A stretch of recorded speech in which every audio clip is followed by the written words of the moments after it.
Olá, esse é o Panorâmica, o programa da TV UFMG que te leva às histórias que conectam as pessoas, a cultura e o meio ambiente.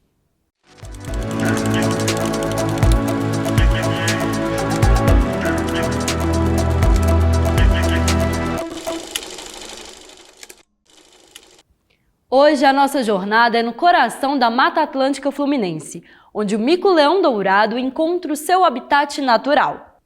O curta-metragem Dourado revela a trajetória dessa espécie tão emblemática, que de animal em extinção se tornou um símbolo de resistência e de sucesso na conservação ambiental.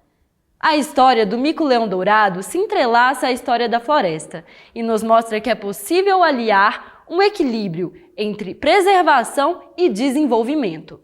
Com vocês, Dourado. Boa sessão!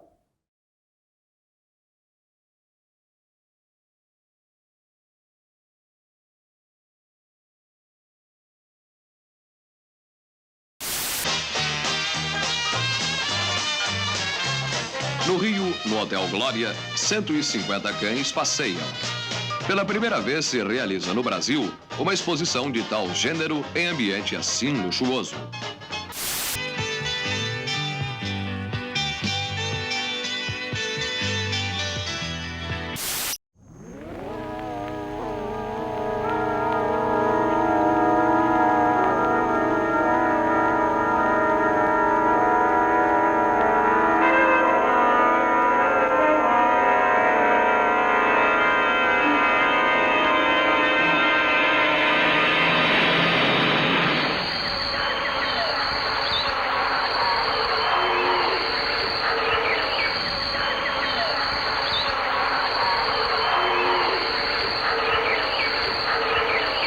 A sobrevivência é o instinto mais profundo de qualquer animal. Para satisfazê-lo, todo ser vivo aprende a valer-se do mundo que o cerca. No início de sua história, o homem não diferia dos demais mamíferos. Vivia do que suas mãos podiam alcançar.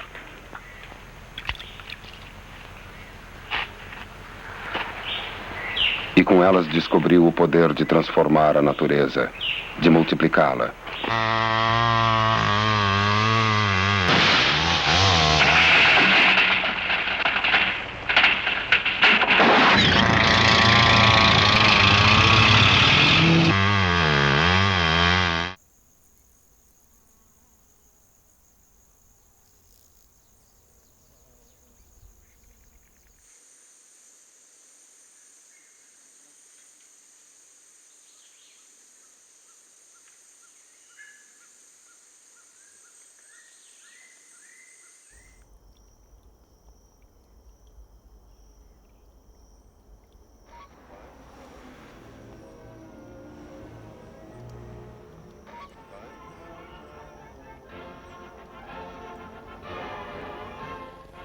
O Dia da Árvore é expressivamente comemorado nesta capital com uma solenidade no Jardim Botânico, a qual compareceu o Presidente da República e ainda outras autoridades. Como parte da solenidade, o Presidente Café Filho planta uma muda de pau-brasil em área especialmente preparada, seguindo-se plantios e outros espécimes típicos da flora brasileira. A palavra Brasil vem... Quando você parte a madeira, quando você corta, né, ela tem aquela cor avermelhada, de brasa. Brasil é o nome de uma commodity, de uma mercadoria. Está na origem do Brasil, na origem da nossa história, o saque aos nossos recursos naturais.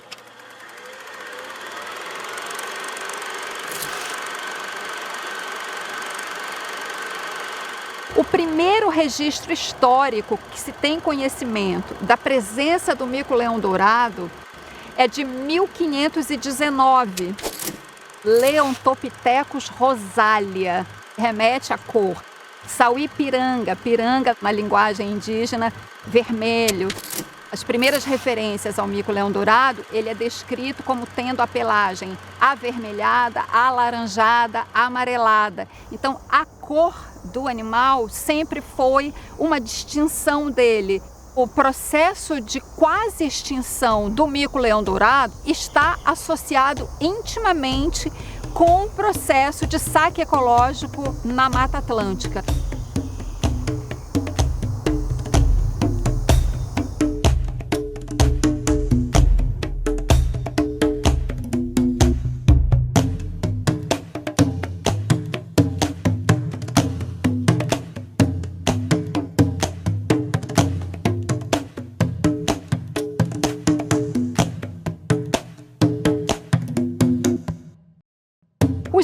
europeus, naquele momento, eles ficavam fascinados com a beleza da fauna brasileira.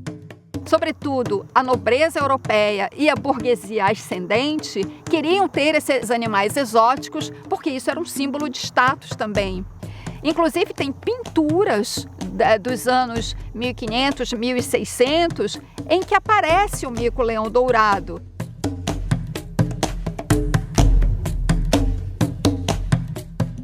O tráfico de animais da fauna brasileira é tão antigo quanto a chegada dos europeus aqui ao Brasil e a exploração do pau-brasil para a Europa.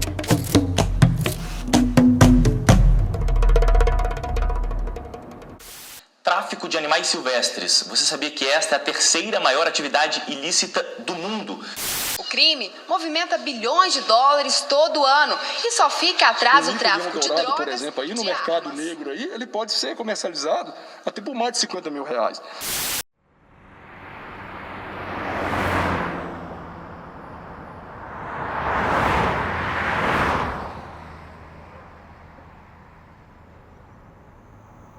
Diferente de outras espécies de micos-leões, nós temos 4 espécies de micos-leões. O preto, em São Paulo, o mico-leão da cara dourada na Bahia, o mico-leão da cara preta, que é a espécie mais ameaçada que está no litoral Paraná e São Paulo, e o mico-leão dourado aqui no Rio de Janeiro.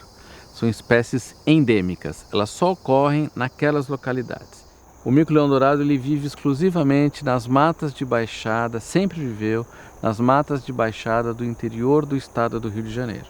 Nós tivemos todos os processos econômicos passando por esta região aqui e o que sobrou? Sobrou muito pouco. As florestas remanescentes do ambiente natural do mico-leão dourado, em proporção elas são menores do que a extensão da Mata Atlântica no Brasil, e elas têm uma característica que dificulta muito o trabalho de conservação. Elas estão excessivamente fragmentadas.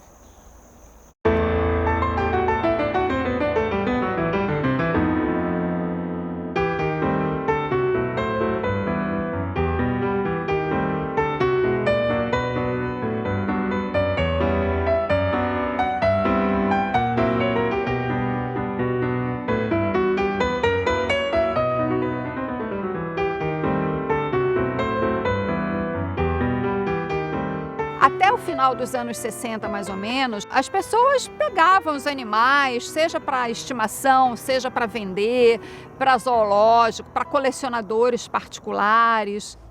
A lei de caça e pesca foi um marco importante porque ela proibiu o tráfico de animais. Agora, ela não acabou com o tráfico continuou a ser feito, mas aí já existia, a partir dela, um instrumento legal para você reprimir o tráfico. Nós saímos de uma estimativa de cerca de 200 animais na natureza apenas, quando os primeiros estudos foram realizados, quando Adelmar Coimbra Filho, que é o principal primatólogo brasileiro, chamou a atenção do mundo para a situação da espécie, década de 70. Salvar uma espécie do risco de extinção é um processo muito lento e, neste caso, nós alcançamos já uma população que chegou a 3.700 animais na natureza. Mas eles estão dispersos ainda, eles não formam esta população que nós consideramos uma população viável a longo prazo para salvá-la do risco de extinção.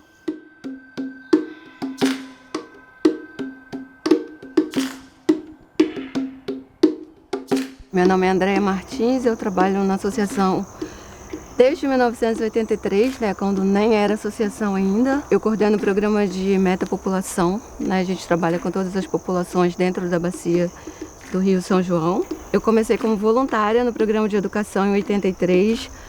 Em 84 nós tivemos a primeira reintrodução de micos que vieram dos zoológicos nos Estados Unidos. A primeira reintrodução foi dentro da reserva de Poço das Antas e a gente começou a trabalhar com as propriedades particulares, porque na reserva não tinha lugar para mais micos. Então hoje a gente tem muitos parceiros que trabalham com a gente, que tem micos que foram reintroduzidos, então eles têm os filhos dos filhos dos filhos dos reintroduzidos hoje.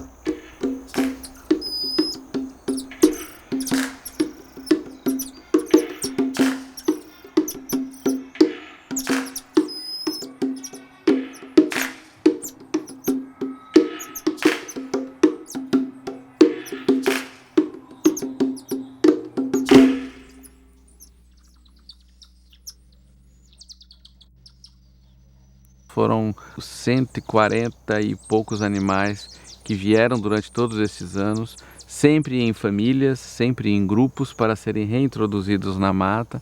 Um trabalho pioneiro, um trabalho que é reconhecido internacionalmente até hoje, um esforço muito grande para salvar uma espécie do risco de extinção, utilizando animais de cativeiro.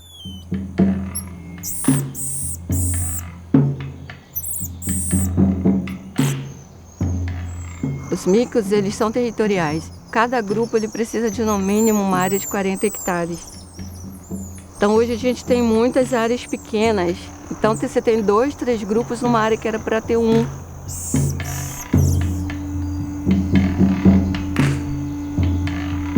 A gente tem um trabalho de reflorestamento. A gente constrói corredores, né, ligando essas áreas para eles estarem saindo de um lugar, indo para o outro, sem a gente ter que ficar capturando mico aqui e levando para outro lugar. Que eles possam fazer isso por conta própria.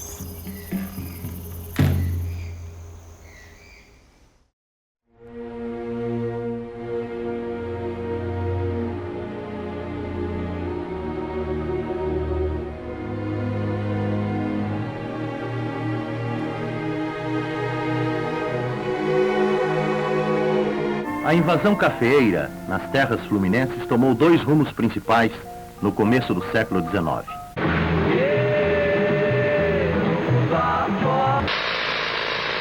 BR-101. Nós estamos situados numa região muito estratégica para o Brasil, que é atravessada por diversas infraestruturas. E as rodovias, elas têm um impacto muito importante na biodiversidade. Seja por conta dos atropelamentos, seja por conta da barreira que ela forma para a movimentação, a circulação da fauna.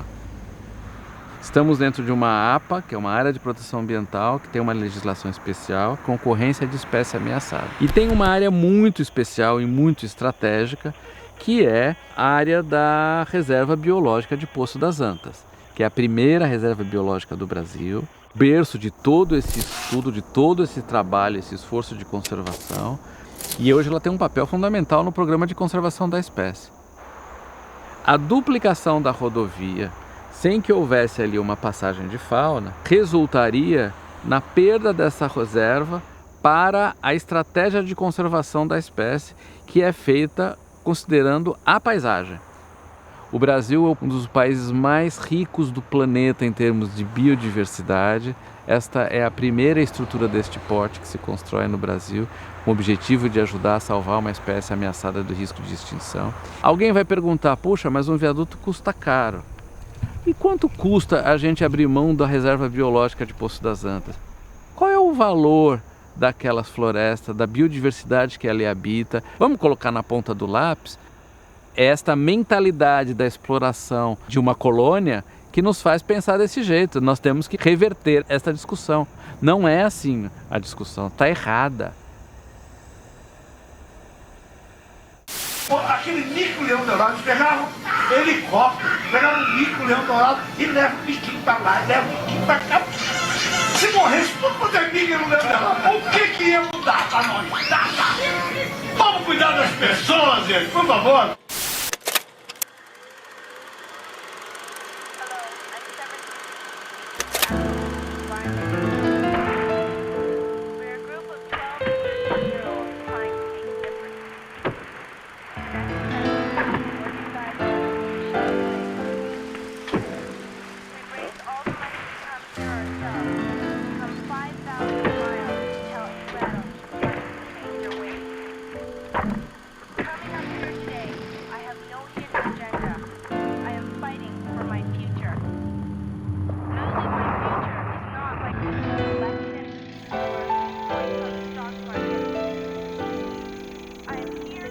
Acho que as pessoas hoje elas pensam na natureza como um meio de ganhar dinheiro só. Ninguém pensa no benefício que tem com ela. Ele pensa assim, se eu cortar essa árvore ali, eu vou vender, vou ganhar dinheiro com a madeira. Só que não é todo mundo que ganha dinheiro.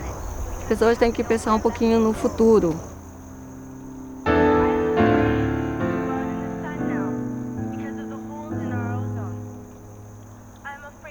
O ser humano não se enxerga como parte da natureza, né? Ele acha que ele é uma coisa separada e que a natureza muitas vezes atrapalha. Quando você preserva uma floresta como essa, você está preservando as nascentes de água que vão abastecer as cidades de toda essa região. Sem água você não produz, você não planta. Floresta é igual à água, que é igual à produção de alimentos, que é igual à preservação da natureza, que é igual à preservação e conservação dos animais. A floresta da Tijuca foi cultivada. Antes foi fazendas e cafezais. Está tudo interconectado. Nós somos mais uma espécie que depende da natureza, assim como o mico-leão-dourado.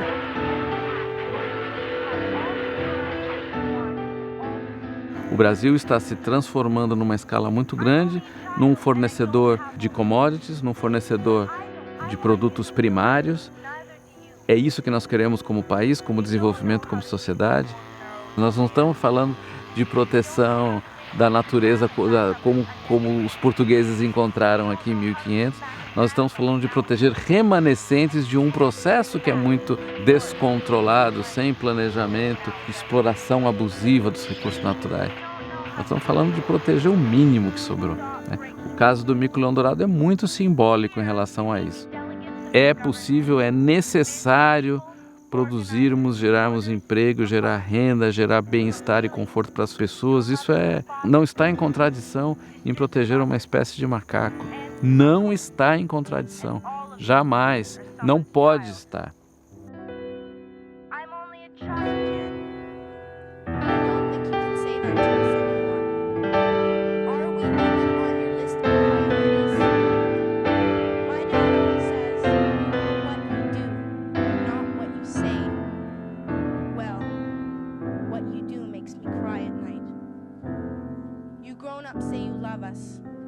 But I challenge you, please, make your actions reflect your